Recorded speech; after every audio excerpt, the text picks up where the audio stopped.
Good morning, friends and students. We are now going to see about the radioenzymatic assay. So, types of microbiological assay நான்கு types இருக்குது. அதில் இது மூணாவது radio enzymatic அசே. இங்கே பார்த்தா தெரியும் 4 வகையான மெத்தட்ஸ் இருக்குது. அதில் மூணாவது மெத்தட் தான் radio enzymatic Aceh. Radioenzymatic assay are based on conversion of a radioactive substance to a radioactive product. The rate of the enzyme catalyzed reaction is determined by measuring the radioactivity of either the product or the residual substrate after separation from the reaction mixture. நமக்கு தெரியும் radio active எலமெண்ட்ஸை பற்றி நம்ம தெரிஞ்சு வச்சுருப்போம். இந்த radio எலமெண்ட்ஸ்லேருந்து என்ன கிடைக்கும் அப்படின்னா ரேடியோ ஆக்டிவிட்டி கிடைக்கும். ஸோ அந்த ரேடியோ ஆக்டிவிட்டியை ஒரு டூலாக யூஸ் பண்ணி எப்படி மெஷர் பண்ண முடியும் அப்படிங்கிறதையும் அது மைக்ரோபயாலஜிக்கல் ஆக்டிவிட்டியில் அல்லது அந்த என்சைமேட்டிக் ரோலில் முக்கியமாக அந்த ஆன்டிபயோட்டிக்ஸினுடைய ரோலில் அந்த எக்ஸ்பிரஷன் ரோலில் அது எந்த அளவுக்கு பெர்ஃபெக்டாக பயன்படுது அதனுடைய இதை மெஷர் பண்ணுறதுக்கு இந்த ரேடியோ ஆக்டிவிட்டியை ஒரு டூலாக எப்படி பயன்படுத்தலாங்கிறதுக்காக தான் இந்த மெத்தடை எக்ஸ்பிளைன் பண்ணுது. ஸோ நமக்கு நல்லா தெரியும் ஒரு ஆன்டிபயோட்டிக்ஸ் இருக்குது அப்படின்னா அதுக்கு நேச்சர் இருக்கும், கில் பண்ணக்கூடிய நேச்சர் இருக்கும் மைக்ரோ ஆர்கானிசம்ஸை. ஆனால் அதே நேரத்தில் அதுக்கு ரெசிஸ்டன்ஸ் மைக்ரோ ஆர்கானிசமும் அவைலபிளாக இருக்கும். எப்படி சசப்டபிள் மைக்ரோ ஆர்கானிசம்ஸ் அந்த ஆன்டிபயோட்டிக்ஸ்க்கு இருக்குதோ அதே மாதிரி அதுக்கு அந்த பர்டிகுலர் ஆன்டிபயோட்டிக்கு ரெசிஸ்டன்ஸ் பவர் இருக்கக்கூடியதும் என்ன இருக்கும், மெட்டீரியல்ஸ் இருக்கும், மைக்ரோப்ஸும் இருக்கும். சரியா? ஸோ அந்த வகையில் அந்த செஃப்லாக்சின் அப்படிங்கிற ஒரு ஆன்டிபயோட்டிக் சசப்டபிள் மைக்ரோப்ஸ்ன்னு பார்க்க போனால் ஸ்டெஃபைலோகாக்கஸ் ஆரியஸ், ஸ்டெப்ட்ரோகாக்கஸ் நிமோனியே, அப்புறம் ஈகோலை, ஹீமோஃபிலஸ் இன்ஃப்ளூயன்ஸா, இதெல்லாம் சசப்டபிள். அதாவது இந்த ஆன்டிபயோட்டிக் கொடுத்தோம்னா என்ன ஆயிரும் அப்படின்னா இந்த மைக்ரோ ஆர்கானிசம்ஸ் செத்து போயிடலாம். ஆனால் கொஞ்சம் மைக்ரோ ஆர்கானிசம் இருக்குது, முக்கியமாக என்ட்ரோபாக்டர் ஸ்பீசிஸு, அதேமாரி மார்ஜினெல்லா மார்கனி, அதேமாரி புரோட்டியஸ் வல்கரிஸ் மாதிரியான மைக்ரோப்ஸ்க்கு இன்டர்னலாகவே கொஞ்சம் என்ன இருக்குது அப்படின்னா ரெசிஸ்டன்ஸ் பவர் இருக்குது, முக்கியமாக இந்த செஃப்லாக்சின் அப்படிங்கிற ஆன்டிபயோட்டிக் எதிராக. அதேமாரி கிளிம்டாமைசின் பார்க்க போனோம்னா அதுக்கு சசப்டபிள் மைக்ரோப்ஸ் ஸ்டெஃபைலோகாக்கஸு, ஸ்டெப்டோகாக்கஸு, என்ட்ரோகாக்கை, இது என்ன ஆகும்னா சசப்டபிள் மைக்ரோ ஆர்கானிசம். இந்த ஆன்டிபயோட்டிக் யூஸ் பண்ணால் செத்து போயிடும். ஆனால் அதுக்கு இதே கிளிண்டாமைசினுக்கு ரெசிஸ்டன்ஸ் மைக்ரோ ஆர்கானிசம் இருக்குது, சூடாமோனாஸ் இருக்குது, அதேமாரி லெஜியோனெல்லா இருக்குது, ஹீமோஃபிலஸ் இன்ஃப்ளூயன்ஸா, மோராக்சில்லா, இது மாதிரியான மைக்ரோ ஆர்கானிசம்ஸ் இயற்கையாகவே என்ன இருக்குன்னா ரெசிஸ்டன்ஸ் இருக்குது.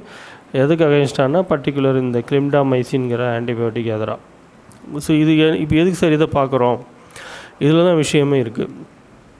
எப்படி சில மைக்ரோ ஆர்கானிசம்ஸ் சசப்டபிள் ஆகுதோ அதே நேரத்தில் ஒரு பர்டிகுலர் ஆன்டிபயோட்டிக்கு குறிப்பிட்ட மைக்ரோ ஆர்கானிசம் அகேன்ஸ்டாக சசப்டபிளாகவும் குறிப்பிட்ட மைக்ரோ ஆர்கானிசமுக்கு ரெசிஸ்டன்ஸாகவும் எப்படி செயல்பட முடியுது, இந்த கான்செப்டை தான் என்ன பண்ணுறோம் அப்படின்னா இந்த டெக்னிக்குள்ளே நம்ம யூஸ் பண்ண போகிறோம். அதை எக்ஸ்பிளைன் பண்ணுறதுக்காக தான் இந்த ஸ்லைடு. அந்த வகையில் பார்த்தோம்னா அமினோக்ளைகோசைட் ஆன்டிபயோட்டிக்ஸ்னு சொல்லுவாங்க. முக்கியமாக அமிகாசின், ஜென்டாமைசின், கெனாமைசின், நியோமைசின்னு நிறைய இருக்குது, போய்கிட்டே இருக்குது. ஆனால் இந்த என்ன சொல்கிறது, இந்த ஆன்டிபயோட்டிக்ஸ்க்கு ரோல் இருக்குது. முக்கியமாக அப்போஸ் பண்ணக்கூடிய ரோல் எப்படிங்கிறத நம்ம பார்க்கலாம். அதேமாரி குளோரோஃபினிகாலிஸ் அப்படிங்கிறதுல குளோரோஃபினிகால் அப்படிங்கிற அந்த ஆன்டிபயோட்டிக்கும் ஹேவிங் மைக்ரோபியல் மைக்ரோபியலை ரெசிஸ்ட் பண்ணக்கூடிய கெப்பாசிட்டி இருக்குது. அது ஏன் எப்படி அப்படிங்கிறத நம்ம பார்க்கலாம். ஃபஸ்ட்டில் முக்கியமாக இது அந்த microbial resistance, innate microbial resistance, இன்ஹரண்ட்னா இயற்கையாகவே அந்த மைக்ரோ ஆர்கானிசம்ஸ்க்கு என்ன இருக்கும், ரெசிஸ்டன்ஸ் பவர் இருக்கும். அது எப்படி அதுக்கு வந்துச்சு அப்படின்னா மேபி அதனுடைய மெக்கானிசம் பார்ட்டில் அந்த ரெசிஸ்டன்ஸ் பவர் கொடுக்கறதுக்கான ஆக்டிவிட்டீஸில் கிளாஸிஃபை பண்ணி பார்த்தோம் அல்லது செக் பண்ணி பார்த்தோம் அப்படின்னா இந்த மூணு ஆக்டிவிட்டியில் ஏதாவது ஒன்று இருக்க வாய்ப்புகள் இருக்குது. அதாவது அசிட்டைலேஷன் ஏற்பட்டிருக்கலாம், அல்லது அடினைலேஷன் ஏற்பட்டிருக்கலாம், அதர்வைஸ் ஃபாஸ்பாரலைசேஷன் ஏற்பட்டிருக்கலாம். இது மூணில் ஏதாவது ஒன்று நிகழும்போது தான் இயற்கையாகவே அந்த ரெசிஸ்டன்ஸ் பவர் வந்து மைக்ரோ ஆர்கானிசம்ஸ்க்கு வருது. அப்போ அதை வந்து எப்படி வந்து இந்த நம்ம மெத்தடுக்கு பயன்படுத்துறதுங்கிறதுக்காக தான் இந்த ஸ்லைட். முக்கியமாக வந்து amino glycoside antibiotics are susceptible to prominent attack by these critical and specific enzymes. And இந்த enzymes, for example, amino glycoside acetyl transferase, சிம்பிளாக AACன்னு சொல்லுவாங்க. Aminoglycoside adenyltransferase AAD, aminoglycoside phosphotransferase APHன்னு சொல்லுவாங்க. இந்த 3 enzymes வந்து அந்த glycoside ஆன்டிபயோட்டிக்ஸை ரெசிஸ்ட் பண்ணக்கூடிய கெப்பாசிட்டி இருக்கக்கூடியது. அதேமாரி வந்து குளோரோம்ஃபினிகால் அசிட்டைல் டிரான்ஸ்ஃபரேஸ் CAT அப்படிங்கிற அந்த என்சைம் வந்து குளோரோம்ஃபினிகாலை கண்ட்ரோல் பண்ணக்கூடியது. அதனுடைய ஆக்டிவிட்டிக்கு ரெசிஸ்டண்ட்டாக செயல்படக்கூடிய கெப்பாசிட்டி இருக்குது. ஸோ இந்த 3 வகையான ப்ளஸ் வந்து இந்த 4 வகையான என்சைம்ஸ் எந்த மைக்ரோ ஆர்கானிசம்ஸில் ப்ளண்ட்டி அவைலபிளாக இருக்குதோ அந்த ஆர்கானிசம் இந்த கிளைகோசிடிக் ஆன்டிபயோட்டிக்ஸ் அப்படிங்கிற அந்த ஆன்டிபயோட்டிக்ஸ்க்கு அகென்ஸ்டாக வந்து என்ன இருக்கும், ரெசிஸ்டன்ஸ் பவர் இருக்கும். அந்த கிளைகோசிடிக் ஆன்டிபயோட்டிக்ஸ் என்னென்னு சொல்லியிருந்தோம், அமிகாசின், அதேமாரி ஜென்டாமைசின், கெனாமைசின், நியோமைசின், இது மாதிரி இருக்குல்ல. இந்த மாதிரியான ஆன்டிபயோட்டிக்ஸ்க்கு இயற்கையாகவே இந்த என்சைம்ஸ்க்கு வந்து ரெசிஸ்ட் பண்ணக்கூடிய கெப்பாசிட்டி இருக்குது. ஸோ அதை எப்படி நம்ம யூஸ் பண்ண போகிறோம்னு பார்க்கலாம். Mechanism of action. The mechanism of action of these enzymes visualize AAC, AAD and APH are not the same. 3 வகையான என்சைம் இருந்தாலும் அதனுடைய ரோல் ஆஃப் ஆக்ஷன் அல்லதுவைஸ் மெக்கானிசம் ஆஃப் ஆக்ஷன் வந்து நாட் சேம். 3 டிஃப்ரெண்ட் ஆக்டிவிட்டியில் இருக்கலாம். அசிட்டைல் டிரான்ஸ்ஃபரேஸ் AAC 2 பார்க்கலாம். முக்கியமாக acetyltransferases AAC invariably attack the most susceptible amino moieties NH2, and to accomplish this critical function may require acetyl coenzyme A அப்படின்னு சொல்லுவாங்க. So இந்த acetyl transferases AAC இது வந்து என்ன பண்ணுது அப்படின்னா, முக்கியமாக வந்து இந்த எதுக்கு சசப்டபுளாக இருக்குன்னா தட் NH2 குரூப்புக்கு அகென்ஸ்டாக சசப்டபுளாக இருக்கக்கூடியது இந்த அசிட்டைல் டிரான்ஸ்ஃபரேசஸ்ங்கிற என்சைம். இது வந்து வெறுமனே அந்தமாரி போய் சசப்டபுள் ஆகிறது இல்லை. ஆனால் இது வந்து இந்த அசிட்டைல் கோஎன்சைம் A அப்படிங்கிற அந்த ஒரு காம்பவுண்டோட இது சேரும்போது இதனுடைய ஆக்டிவிட்டி வந்து தட் என்ன சொல்கிறது, இந்த என்சைம் அந்த பர்டிகுலர் ஆன்டிபயோட்டிக்ஸ்க்கு எதிராக வந்து ரியாக்ட் பண்ணக்கூடியதா அல்லது ரெசிஸ்டன்ஸ் பவர் கிடைக்கக்கூடிய ஒரு அம்சம் இதில் கிடைச்சிருது. ஸோ இந்த காம்பினேஷன் வந்து ரொம்ப முக்கியமானது. இதே காம்பினேஷன் எல்லாத்துலேயும் எல்லா வகையான என்சைம்லையும் இருக்குமானா இருக்காது. ஒவ்வொரு என்சைம்லேயும் ஒவ்வொரு ஆக்டிவிட்டி இருக்குது. இந்த ஸ்பெசிஃபிக் நேச்சரை தான் என்ன பண்ணுறோம் அப்படின்னா, நம்ம இந்த ஆன்டிபயோட்டிக்ஸ்க்கு எதிராக இருக்கக்கூடிய அந்த ஸ்பெசிஃபிக் நேச்சரை தெரிஞ்சுக்கிறதுக்காகவும் அதை வந்து மெஷர் பண்ணுறதுக்காகவும் நம்ம என்ன தெரிஞ்சுக்கிறோம். முக்கியமாக இந்த ஃபார்மசூட்டிக்கல் மைக்ரோபயாலஜியில் நம்ம என்ன பார்த்துக்கிட்டு வந்திருக்கிறோம், என்ன பார்ப்போம் அப்படின்னா, பர்டிகுலர் ஆன்டிபயோட்டிக்ஸினுடைய எஃபிஷியன்சி எப்படி இருக்குது, அது வந்து எல்லா சூழ்நிலையிலையும் அல்லது எல்லா வகையான மைக்ரோ ஆர்கானிசமுக்கு அகென்ஸ்டாகவும் அல்லது வந்து டிசீஸ்க்கு அகென்ஸ்டாகவும் செயல்படுதா இல்லையா, இல்லை குறிப்பிட்ட ஆக்டிவிட்டிக்கு மட்டும்தான் இது பயன்படுத்த முடியுமா, இல்லை குறிப்பிட்ட ஏஜ் குரூப்பு மட்டும்தான் யூஸ் பண்ண முடியுமா, எல்லா டிசீசஸ்க்கும் இது யூஸ் பண்ண முடியுமா, இல்லை ஸ்பெசிஃபிக் டிசீசஸ்க்கு மட்டும்தான் யூஸ் பண்ண முடியுமா அப்படின்னு நம்ம எப்படி தெரிஞ்சுக்கலாம். நிறைய டெஸ்ட்டு போடுவாங்க. அதில் ஒரு வகையான டெஸ்ட்டு தான் இந்த ரேடியோ என்சைமேட்டிக் ஆசே. அந்த ரேடியோ என்சைமேட்டிக் ஆசே டெஸ்ட்டு பண்ணுறதுக்கு இந்த ரெசிஸ்டன்ஸ் பவர் இருக்கக்கூடிய சில மைக்ரோ ஆர்கானிசம்ஸை வந்து பேசிக்காக வச்சு என்ன பண்ணுறோம் அப்படின்னா இந்த டெஸ்ட்டை நம்ம செய்வோம். அதேமாரி adenyl transferases AAD and பாஸ்போட்ரான்ஸ்ஃபரேசஸ் APH. இந்த 2 வகையான என்சைமில் பார்த்தோம்னா எப்படி இருக்கும் அப்படின்னா, என்சைமேட்டிக் ஆக்டிவிட்டி எப்படி இருக்கும்னா, இந்த enzymes usually attack the most susceptible hydroxyl moieties. மேலே அசிட்டைல் டிரான்ஸ்ஃபரேசஸ் வந்து NH2 குரூப்புக்கு அகென்ஸ்டாக வந்து செயல்படக்கூடியது, அமினோ மொய்டிஸ்க்கு அகென்ஸ்டாக செயல்படும்.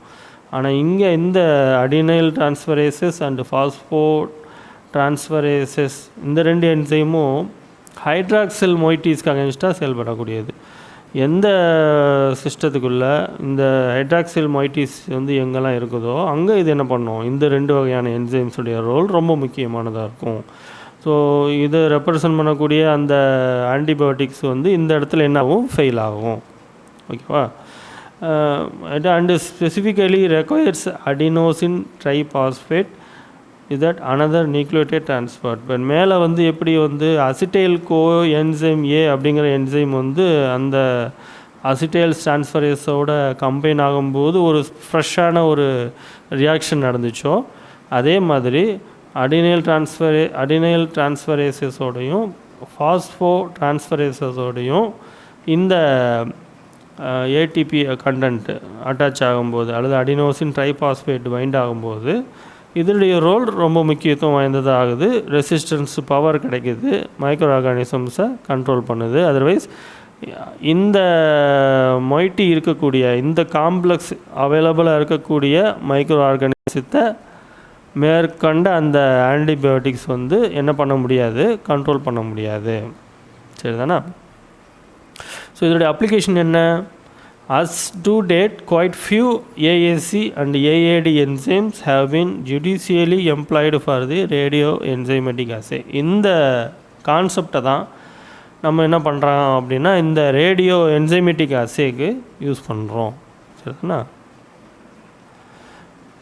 அப்போ ரேடியோ என்சைமேட்டிக் அசேனா என்ன sir? Both the enzymes and the suitable radio-labeled cofactor. Both the enzymes and the suitable radio-labeled cofactor.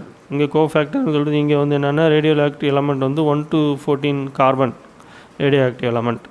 Acetyl coenzyme A or 2 or 3 hydrogen isotope ATP are used frequently in order to specifically radio-labeled drug substance under investigation. அந்த ஏற்கனவே நம்ம பார்த்தோம்ல அந்த concept தான் என்ன பண்ணுறோம் அப்படின்னா இந்த ரேடியோ லேபிள்டு சிஸ்டத்துக்குள்ளே வச்சு அல்லது ரேடியோ என்சைமேட்டிக் அசேக்குள்ளே யூஸ் பண்ணி என்ன பண்ணுறோம் அப்படின்னா ஒரு பர்டிகுலர் ஆன்டிபயோட்டிக்கினுடைய எஃபிஷியன்சியை வந்து நம்ம மெஷர் பண்ணுவோம். ஸோ அந்த மெஷர் பண்ணுறதுக்கு மெத்தடாலஜி எப்படி இருக்கும் அப்படின்னா enzymes are normally prepared by any one of the following 2 technique. இந்த 2 டெக்னிக்கு கீழே வச்சு என்ன பண்ணுறோம் அப்படின்னா அந்த என்சைம்ஸை வந்து நம்ம வந்து ப்ரிப்பேர் பண்ணுறோம். ஒன்று வந்து ஆஸ்மாட்டிக் ஷாக்.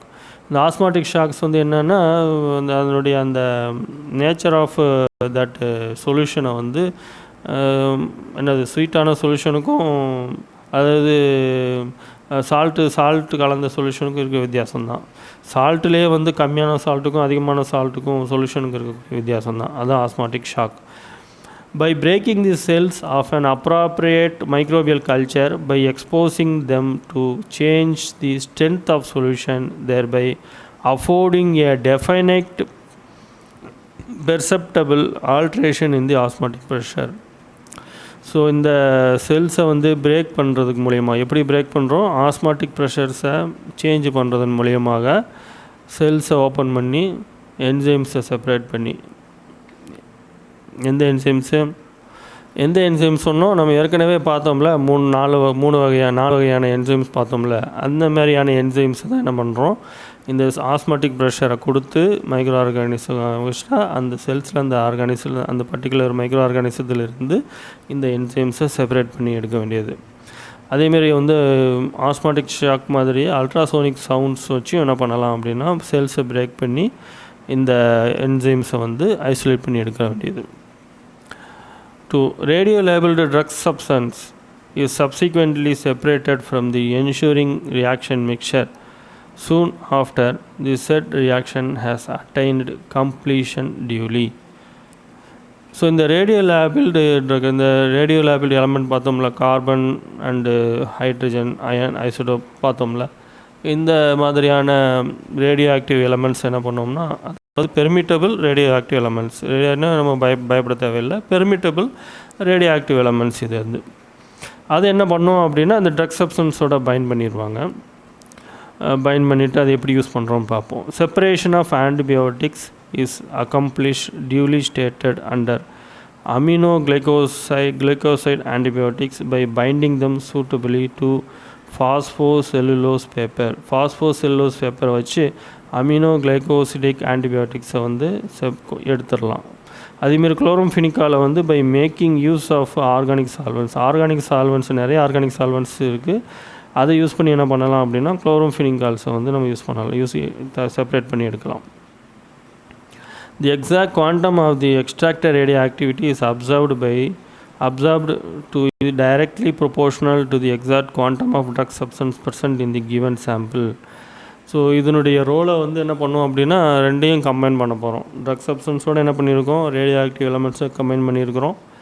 இந்த என்சைம்ஸையும் நம்ம என்ன பண்ணியிருக்கிறோம், மைக்ரோப்ஸினுடைய செல்ஸை பிரேக் பண்ணி 2 வகையான மெத்தடை யூஸ் பண்ணி ஐசோலேட் பண்ணி எடுத்துருக்குறோம். இந்த ரெண்டையும் நம்ம கம்பைன் பண்ணி இதை வந்து என்ன பண்ண போகிறோம் அப்படின்னா மெஷர் பண்ண போகிறோம். அந்த மெஷர் பண்ணுறதுக்கு தான் கலிப்ரேஷன் அப்படிங்கிறது பேர். இந்த கலிப்ரேஷன் பண்ணுறதுக்கு 2 வகையான இன்ஸ்ட்ருமெண்ட்ஸ் வேணும். ஒன்று வந்து கைகர் முல்லர் கவுண்டர் அல்லது சின்திலேஷன் கவுண்டர். இந்த 2 சைடில் இருக்குது பார்த்தீங்களா, அந்த 2 அதான் இன்ஸ்ட்ருமெண்ட் இது வந்து கைகர் முல்லர் கவுண்டர் இது. ஸோ இந்த இன்ஸ்ட்ருமெண்ட்ஸை யூஸ் பண்ணும்போது இந்த இன்ஸ்ட்ருமெண்ட் எப்போ யூஸ் பண்ண முடியும் அப்படின்னா எங்கே ரேடியோ ஆக்டிவ் எலமெண்ட்ஸ் வந்து எங்கே யூஸ் பண்ணுறோமோ அங்கே வந்து இந்த கவுண்டிங்கை யூஸ் பண்ணி நம்ம என்ன பண்ணுவோம் அப்படின்னா இந்த மெஷர்மெண்ட்ஸை நம்ம செய்வோம். தி calibration accompanied by using the radio labeled drug essentially needs either a Geiger-Müller counter or a scintillation counter for measuring the ensuring radioactivity in and of the radioactive chemicals. இந்த மிக்சரை கொடுத்துட்றோம். என்ன அந்த மிக்சரில் என்னெல்லாம் இருந்துச்சு, மைக்ரோ ஆர்கானிசம்ஸ்லேருந்து எடுத்த என்சைம் மிக்சரும் அதே மாதிரி radio active எலமெண்ட்டோட combine பண்ணப்பட்ட ட்ரக் சப்ஸ்டன்ஸையும் சேர்த்து அந்த காம்பினேஷனை சேர்த்து என்ன பண்ணுறோம்னா இந்த கைகர் முல்லர் அல்லது சின்திலேஷன் கவுண்டரில் கொடுக்குறோம். உள்ளே கொடுத்துட்டு இதை வந்து நம்ம என்ன பண்ணுவோம்னா மெஷர் பண்ணுவோம். In a particular situation, when the reactant are adequately present in enough quantum and the prevailing reaction attains completion in due course. So இந்த கவுண்டர் வந்து என்ன பண்ணோம் அப்படின்னா ரேடியோ ஆக்டிவிட்டியை மெஷர் பண்ணும். ஸோ இந்த எவ்வளோ தூரத்துக்கு வந்து இந்த ஆன்டிபயோட்டிக் வந்து இந்த என்சைம்ஸ்க்கு அகென்ஸ்டாக வந்து ஒர்க் பண்ணுது அல்லது என்சைம்ஸ் வந்து இந்த ஆன்டிபயோட்டிக்ஸை கண்ட்ரோல் பண்ணுதா அப்படிங்கிறத நம்ம வந்து இந்த மெஷர்மெண்ட்டை வச்சு தெரிஞ்சிக்க முடியும். ஒருவேளை இந்த ஆன்டிபயோட்டிக் வந்து ஒரு குறிப்பிட்ட அமௌண்ட்டுக்கு மேலே, ஃபார் எக்ஸாம்பிள் ட்ரக் சப்ஸ்டன்ஸினுடைய சைஸ் வந்து இன்க்ரீஸ் ஆகும்போது என்சைமுடைய ரோல் குறையலாம். எந்த ஸ்டேஜில் அந்த குறையுது அல்லது வந்து குறிப்பிட்ட ஸ்டேஜ் வரைக்கும் போயுமே வந்து அந்த என்சைம்ஸினுடைய நேச்சரை வந்து குறைக்க முடியல அல்லது என்சைம்ஸுடைய நேச்சர் வந்து ஆன்டிபயோட்டிக்கை வந்து ரோலை வந்து குறைக்குதா அப்படிங்கிறத இந்த கவுண்டரில் வச்சு தெரிஞ்சுக்க முடியும். ஸோ ஒருவேளை இந்த என்சைம்ஸ் வந்து அந்த ஆன்டிபயோட்டிக்ஸினுடைய திங்ஸை வந்து குறைக்குது அப்படிங்கும்போது இயற்கையாகவே இந்த பவர் ஜாஸ்தியாக இருக்கும்போது இன்னும் கொஞ்சம் கூடுதலான ட்ரக் சப்ஸ்டன்ஸை வந்து என்ன பண்ணுவாங்கன்னா கொடுப்பாங்க. அந்தமாரி கூடுதலாக சப்ஸ்டன்ஸ் கொடுக்கும்போது என்ன நடக்கும் அப்படின்னா அந்த ஆன்டிபயோட்டிக்ஸ் கரெக்டாக வந்து இதோடைய ரோல் கூடுதலாக இருக்கும். ஸோ இதை நம்ம தெரிஞ்சுக்கிறதுக்கு தான் இந்த டெக்னிக் நம்ம யூஸ் பண்ணுறோம். ஸோ அதை கண்ட்ரோல் பண்ணணும் அல்லது வந்து அந்த மிக்சரில் வந்து ஒரு சமநிலை நிகழணும் அப்படின்னா எக்ஸாக்டாக என்ன பண்ணுவாங்க அப்படின்னா அந்த மிக்சரை ரீடிஃபைன் பண்ணிவிட்டு திரும்ப செக் பண்ணி பார்ப்பாங்க. அப்படி செக் பண்ணும்போது எந்த சூழ்நிலையில் கரெக்டாக வந்து அது மேட்ச் ஆகுதோ அப்போது அந்த பர்டிகுலர் பாயிண்டில் என்ன நடக்குது அப்படின்னா அந்த என்சைம்ஸும் கண்ட்ரோல் ஆகுது. அந்த கண்ட்ரோலிங் பாயிண்ட்டை நம்ம என்ன பண்ணிக்கலாம் அப்படின்னா ட்ரக்ஸினுடைய சப்ஸ்டன்ஸை வந்து மெஷர் பண்ணி பார்க்கும்போது தெரிஞ்சிக்க முடியும். அந்த கரெக்டான அந்த பவர் ஆஃப் இதை அந்த எம்ஜியை மெஷர் பண்ணும்போது இந்த எம்ஜி கொடுக்கும்போது இந்த என்சைம் இந்த பர்டிகுலர் ஸ்டேஜில் என்னாகுது, அதனுடைய ரோல் கம்மியாகுது அப்படிங்கிறத தெரிஞ்சுக்க முடியும் அந்த டெக்னிக்கை வச்சு. ஸோ அதை தான் இங்கே யூஸ் பண்ணுறோம். ஸோ அந்தமாரி இந்த மிக்சரை பார்த்திங்களா, அந்த மிக்சரை நம்ம மெஷர் பண்ணும்போது நமக்கு வேல்யூ கிடைக்கும். இந்த 2 வகையான வேல்யூ இருக்கும். ஒன்று வந்து ட்ரக் சப்ஸ்டன்ஸினுடைய மெஷர்மெண்ட் வேல்யூவும், அதே மாதிரி வந்து என்சைமுடைய மெஷர்மெண்ட் வேல்யூவும், கான்சன்ட்ரேஷன் வேல்யூவும் ரெண்டுமே, ட்ரக்ஸுடைய கான்சன்ட்ரேஷன் வேல்யூவும் என்சைமுடைய வேல்யூவும் ரெண்டுமே இருக்கும். அதாவது இங்கே உள்ள ஐசோடோப்ஸ் வந்து இங்கே மெஷர் ஆகும், கவுண்டிங் நடக்கும், அது ஒரு வேல்யூ கிடைக்கும். அதேமாரி வந்து நமக்கு வந்து டியூரேஷன் அல்லது வந்து இது நம்ம வேல்யூவும் கிடைக்கும், என்சைமுடைய வேல்யூவும் கிடைக்கும். இந்த 2 வேல்யூ என்ன பண்ணுறோம் அப்படின்னா, நம்ம வந்து கிராஃப் போட்டு டயக்ராம் பண்ணும்போது நமக்கு வந்து என்ன பண்ணிக்கலாம், ஈஸியாக வந்து அந்த மெஷர்மெண்ட்டை வச்சு என்ன பண்ணலாம், அந்த கிராஃபை ட்ரா பண்ணலாம். அந்த கிராஃபை மையமாக வச்சு கான்சன்ட்ரேஷனையும், பவர் ஆஃப் ஆன்டிபயாட்டிக்ஸையும், பவர் ஆஃப் தி என்சைம்ஸையும், அல்லது வந்து எந்த பர்டிகுலர் பாயிண்டில் அந்த என்சைம் வந்து கண்ட்ரோல் ஆகுது, அந்த எந்த பாயிண்ட் ஆகுது அப்படிங்கிறத நம்ம வந்து என்ன பண்ணிக்கலாம், அந்த ரேடியோ என்சைமேட்டிக் அசே மெத்தட் மூலயமா தெரிஞ்சிக்க முடியலாம். இந்த காலிப்ரேஷன் மெத்தட் அல்லது ரேடியோ என்சைமேட்டிக் அசே மெத்தடில் வந்து முக்கியமான இன்ஸ்ட்ருமெண்ட் வந்து கைகர் முல்லர் கவுண்டர். இந்த கவுண்டரில் என்ன இருக்கும், ஐசோடோப்ஸ் இருந்தால் தான் இந்த மெத்தட் யூஸ் பண்ண முடியும். ஐசோடோப்பு இல்லாமல் இந்த இன்னொரு மெத்தட் பண்ண முடியுமானா அந்த மெத்தடுக்கு பேர்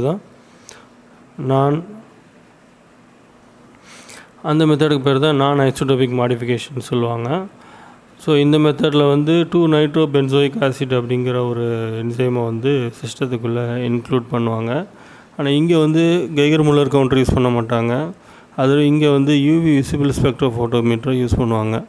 அந்த ரியாக்ஷன் மிக்சரில் வந்து ஃபோட்டோமெட்ரிக் வேரியேஷனில் மையமாக வச்சு என்ன பண்ணுவாங்கன்னா, அமினோ கிளைகோசிடைஸ் அசிட்டைல் டிரான்ஸ்ஃபரேஷனுடைய ஆக்டிவிட்டியை மெஷர் பண்ணுவாங்க. ஃபோட்டோமெட்ரிக் வேரியேஷனுடைய டிஃப்ரென்சியேஷனை வந்து இந்த யூவி ஸ்பெக்ட்ரோஃபோட்டோமீட்டரில் வந்து மெஷர் பண்ண முடியும். ரியாக்ஷன் மிக்சரில் வந்து ஃபைனல் ப்ராடக்ட் வந்து எல்லோ கலர் ப்ராடக்ட் கிடைக்கும்.